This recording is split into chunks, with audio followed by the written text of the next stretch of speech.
Today's session is designed to equip social housing providers with the insights and strategies needed to make the most of the Warm Homes funding opportunities.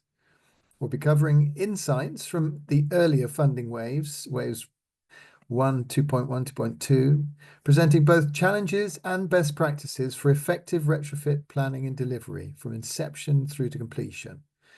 But social housing or residential housing is responsible for about 20% of the UK emissions. So it's quite a substantial proportion.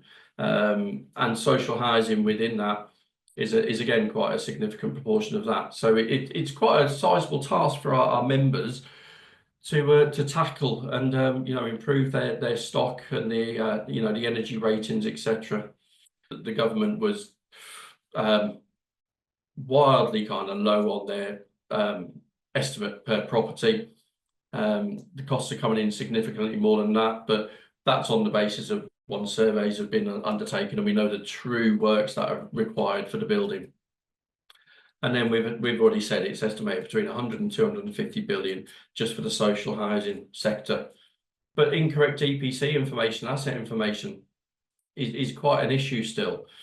Operational delivery models and project management lack the clarity and commitment and the organisational understanding. Tenant engagement, I'm sure will be talked about more today, is a challenge, not just in retrofit works, but it's a challenge getting into social housing properties to undertake any works or even just the annual gas servicing, etc.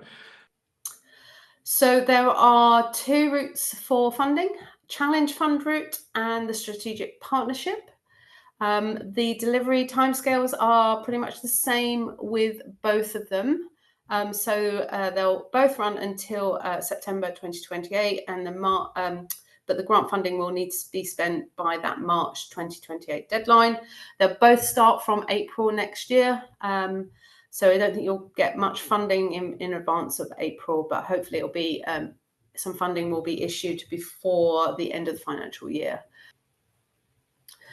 Eligible applicants. So this is local authorities, combined authorities, registered providers of social housing and registered charities that own social housing. Arm's length management organisations are not registered providers and are not allowed to lead a consortium, and so they'll need to go through an appropriate organisation. So it could be a local authority, or you'll need to join another consortium that somebody else is leading. But as soon as the RDSAP 10 is in place, there is an expectation that any new retrofit assessments and works will be undertaken under RDSAP.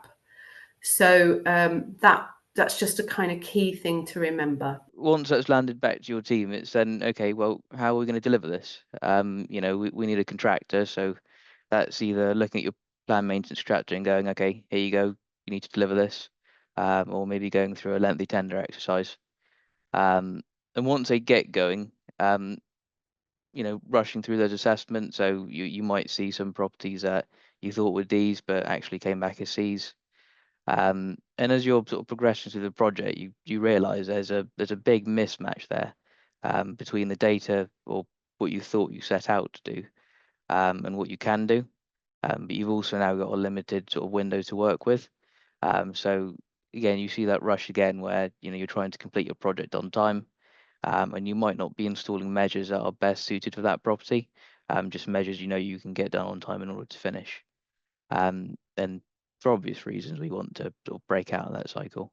Once your bid has gone in, use that time between bid submission to April to address some of those sticking points early. So looking at your data,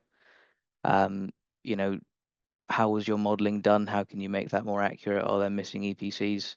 But also, if you're targeting a particular estate first, can you do some early engagement with those residents? Can you get them on board?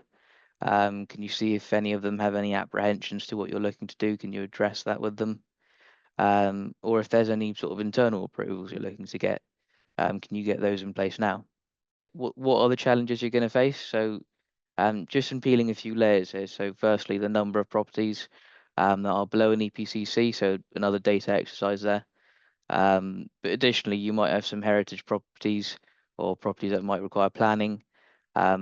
There will also just be homes that, for whatever reason, won't reach an EPCC. So having some sort of action against those, and maybe parking them, um, and that would be your path forward. So how you were going to overcome those challenges, and for us, it sounds something like delivering high quality work on time, within budget, compliantly installing measures best suited for those properties, and leaving with happier residents in more comfortable homes. What are the biggest challenges Live Green encounters when supporting social landlords in the SHDF process, and how do you address them? No, that's a really good question. I'd say so. One I can immediately highlight is where we've got a property list and we're carrying out retrofit assessments. While we thought, according to the EPC data, that those properties were eligible, some of them might come back as Cs.